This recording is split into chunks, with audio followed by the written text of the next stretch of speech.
De acá en más, los sonidos de la realidad. Son los audios de la mañana.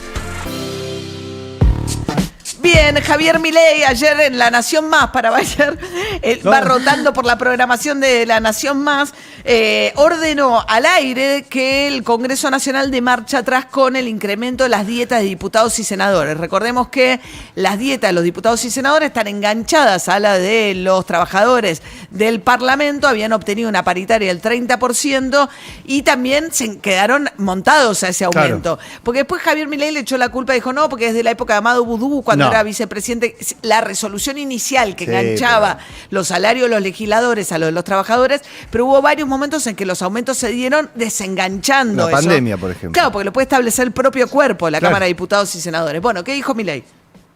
Tanto Martín como Victoria tenían que firmar los aumentos, que también eran los aumentos de la gente, que era el resultado de la paritaria de la gente del Congreso, y en función de eso se firmó eso. Obviamente que dado la situación del país, le dije a Martín que saque esa cláusula y que básicamente avance en algo que quede desligado y que los políticos voten a ver qué quieren hacer con las dietas y que queden expuestos frente a la sociedad. Entonces, ¿te parece mal que los diputados suban el sueldo? Yo no estoy de acuerdo con eso y entiendo que puedan tener necesidades, pero hay 60% de argentinos pobres. Claro. Y más de 10% de argentinos indigentes. Entonces, que no me venga con que a ellos no le alcanza, porque hay muchísima gente que la está pasando muchísimo peor, con muchísima menos plata. Bien, 2 millones de pesos ganan de dieta de bolsillo los diputados. Ahora con el incremento iban a ganar 2,5 millones. Y ahora, bueno, están viendo... ya ganan, porque el incremento fue para enero, febrero, con lo cual ya se pagó eso. Ah, ya se pagó. Claro, ya se pagó. El punto es ese. La resolución se firma sabiendo cómo impacta, no es que no sabían cómo impacta. De hecho, José Luis Espert, que es un hombre muy importante de Milei hoy en la Cámara de Diputados, primero defendió el aumento, después a la noche cambió de opinión, pero fíjate lo que decía el presidente de la Comisión de Presupuesto. Nos aumentaron la dieta 30% en el primer bimestre con inflación de 45%, así que hay una pérdida ahí real del 10%, está bien. Hay atenuantes, yo entiendo que mucha gente está enfadada, hay atenuantes como el que le decía recién, estamos 10 puntos abajo de la inflación. Bueno, él dice, no nos aumentamos todo la inflación, estamos asumiendo una pérdida de poder adquisitivo. Me parece, claro, es muy incómodo para los libertarios que dicen que los políticos son todos chorros salir a defender que diputados y senadores no pierdan contra la inflación y se les actualice sus dietas. Pero fíjate que dice que cobraron ya el aumento. Ya lo cobraron. Miguel Ángel Pichetto fue uno de los que salió a defender esto. Llegarle al Congreso de lo que más les gusta. No, para nada. El Congreso como el lugar más fatídico de la política argentina. No, para nada. Quieren que la Argentina sea como Venezuela, que haya un Maduro y que el Congreso no exista. Y después los derechos y las libertades de ustedes como periodistas independientes van a estar fuertemente afectadas. O quieren que Argentina se parezca a Uganda o un país africano, de esos países que no tienen leyes ni Congreso. Les encanta eso. Entonces la crítica es permanente, siempre al Congreso, todo lo del Congreso es muy malo, de la casa, bueno. Bueno, le está diciendo a Carolina Amoroso, fíjense que Venezuela íbamos a hacer con Alberto Fernández, ahora le dice la imagen de Venezuela la está utilizando Pichetto para decirle quieren cerrar el Congreso. El otro modelo es Perú también, ¿no? En su momento Fujimori. Lo que está planteando es que detrás de todo esto hay un horadar el prestigio del Congreso, que es el que le está poniendo límites al poder territorial, que no tiene Javier Milei, por eso hoy convocan a los gobernadores. Pero bueno, en el medio de eso dijo Javier Milei que bueno, que se va a caer como un piano también la inflación, como ya se cayó el dólar. Y con relación al Fondo Monetario dijo... El audio 5, por favor, Leo. Este mes va a ser difícil, pero nosotros también es cierto que tomamos muchas medidas para aliviar. Y eso hasta fue destacado y ponderado por el Fondo Monetario Internacional. Más, a mí me resulta bastante trágico, por decirlo de alguna manera, el tipo de reflexiones que hace el gobierno anterior sobre el tema de los jubilados, porque cuando se fueron ellos del gobierno la jubilación mínima era de $80 y hoy la jubilación mínima con el bono es de $200. ese tipo de cosas que deja pasar Tribus como si nada, porque ayer el Fondo Monetario Internacional, la vocera del Fondo Monetario Internacional ayer dijo, es necesario preservar el valor de las jubilaciones, pues todos los indicadores están mostrando, pero no hay ningún economista que diga algo distinto, que efectivamente el gran ajuste fue sobre las jubilaciones y que la reducción del gasto público de este enero-febrero recayó básicamente en el ajuste, al no ajustar por inflación el valor de las jubilaciones.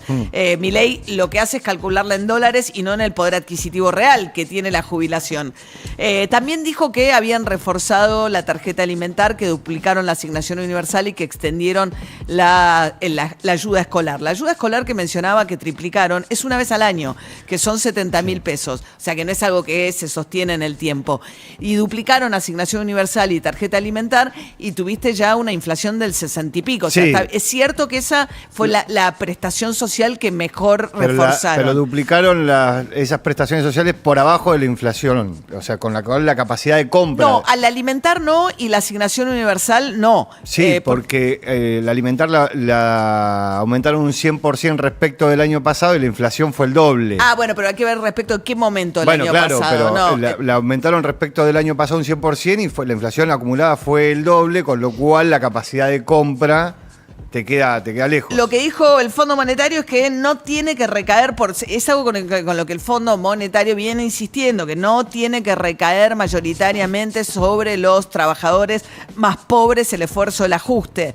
Mientras que decíamos que Milei dice que la inflación se va a caer igual que el dólar como un piano. En algún momento la inflación se va a derrumbar como un piano. Es decir, nosotros estamos mirando niveles de inflación, y que si es del 15, que si después baja tanto, lo que fuera, y puede ser que se caiga como un piano la inflación. Y eso en algún momento va a pasar. Bien, la inflación de la ciudad de Buenos Aires salió febrero 14,1, ya salió el número oficial empujado básicamente por la suba de salud, las prepagas impacta fuerte y el aumento del transporte. Lo que dice Milei es que ahora en marzo va a aumentar mucho las tarifas, por la inflación va a estar golpeada por la quita de subsidios y la suba de la tarifa de servicios públicos, pero apuestan a llegar a un dígito en abril. Por eso el cambio de la fórmula jubilatoria que proponía la ley ómnibus era a partir de abril. ¿Por qué? Porque era hacia adelante y te decía ajustás por inflación. Hacia adelante cuando empiece a bajar. Mientras tanto, Guillermo Francos, en anticipación de la discusión que va a arrancar hoy con los gobernadores en la Casa de Gobierno, hay un tema con ganancias hacia adelante y al año pasado también, cómo se aplicó la quita. Esto decía el ministro del Interior. Hubo un decreto que sancionó el gobierno de Massa por el cual se quitó la atribución de hacer las retenciones a las empresas, a los trabajadores de relación de dependencia, que son los que pagaban este impuesto en la cuarta categoría. Y cuando se sanciona la ley se sanciona para el periodo fiscal siguiente, para el del 24, con lo cual esos meses del año 23 en que no se hizo la retención, no quedó eximido el impuesto. Entonces, toda esa gente que quedó en esa situación, en realidad, si no se soluciona con esta ley el tema, van a quedar sujetos a pagar por ese trimestre, 3 meses, 4 meses del año 23, van a quedar sujetos al pago del impuesto a las ganancias.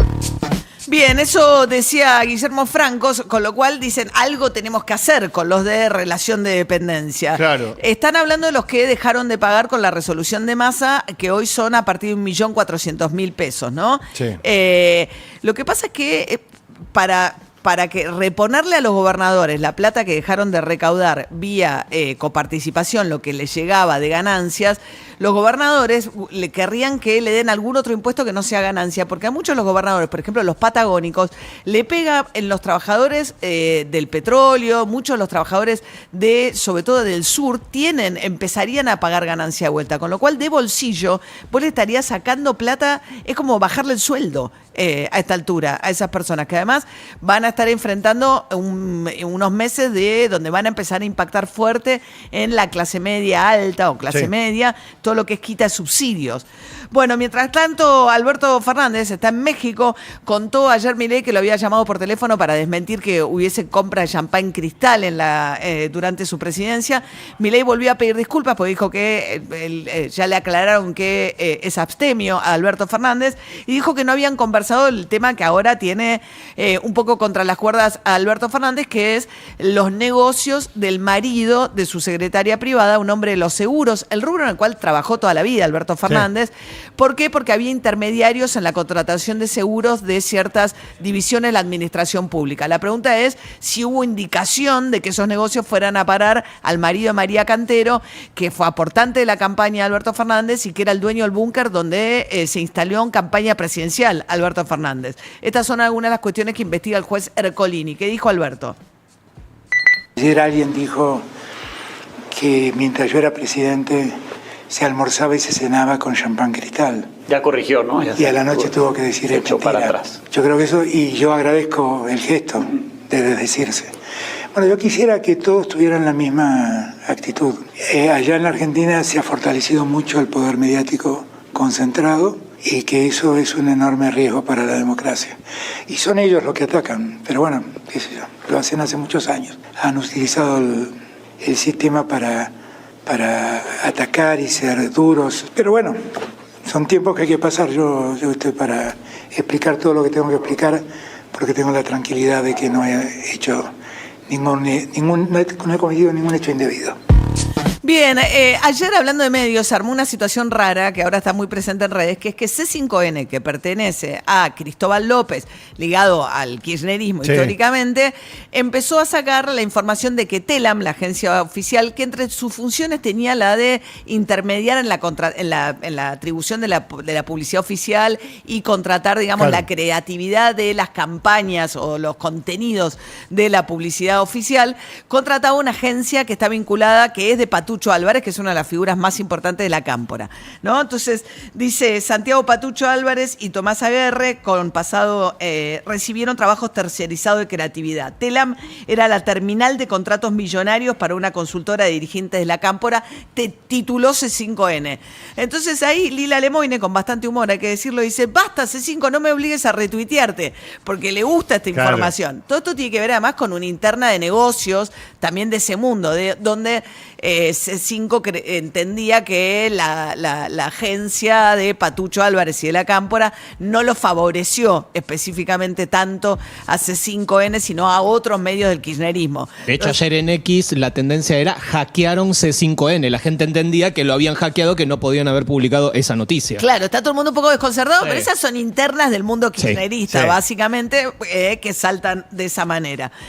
Mientras se revisan los contratos que hacía Telam. Mientras tanto, Manuel Adorni dijo que a las mujeres de la administración pública hoy, que por el Día Internacional de la Mujer se plieguen al paro o a alguna de las manifestaciones y no vayan a trabajar, se les descontará el día. Y con respecto a si el gobierno nacional va a participar de alguna actividad, todavía no tengo las agendas del viernes, así que del día de mañana, perdóname, así que no te lo puedo confirmar. De todas maneras, si efectivamente hay alguna actividad relacionada al Día de la Mujer, hoy a la tarde las vamos a distribuir. Pero se les va a descontar el día. Quienes no vayan a trabajar se les va a descontar el día, sí, pero eso es así, no por el Día de la Mujer, digo, es así, fue siempre así. Desde el primer paro que anunciamos que empleado que no trabaja, empleado que se le descuenta el día. Bien, mientras tanto le preguntaron también por la carta de 68 premios Nobel que alertaban acerca del desfinanciamiento del CONICET. Escucha lo que contesta Adorni. El gobierno nacional manifiesta su sorpresa ante una carta firmada por científicos extranjeros denunciando una situación de abandono en el CONICET. El gobierno nacional apuesta a la ciencia y tecnología, siempre lo vamos a hacer. De hecho, el propio presidente de la Nación es un académico que tiene decenas de publicaciones, 6 libros escritos y centenares de conferencias que ha dado en Argentina y en el mundo. Se está construyendo un CONICET que pone sus esfuerzos en el desarrollo de la bioeconomía o en la inteligencia artificial aplicada a la medicina, no en uno que gasta su tiempo en recursos en investigaciones de dudosa utilidad, como aquel que que por ejemplo abordaba la orientación sexual de Batman. Bueno, lo que está pasando en el CONICET es que no tienen ni los fondos para incorporar los becarios que ya habían entrado por una orden de mérito que no le pudieron dar lugar a todos. Hay un montón de proyectos de primer nivel que están en un marco de una enorme incertidumbre porque le cortaron la cooperación internacional y toman, claro, estigmatizando un estudio del CONICET para descalificarlo, todo lo que hace a las ciencias sociales y plantear que están redireccionando recursos en otra dirección. Es una situación de abandono total la que está ocurriendo en el CONICET. Es muy poco fiable, digamos, la información que está dando en esta materia Manuel Adorni, porque porque hay ajuste en esos sectores. No es cierto que están reforzando la apuesta por la ciencia. 7:15 de la mañana.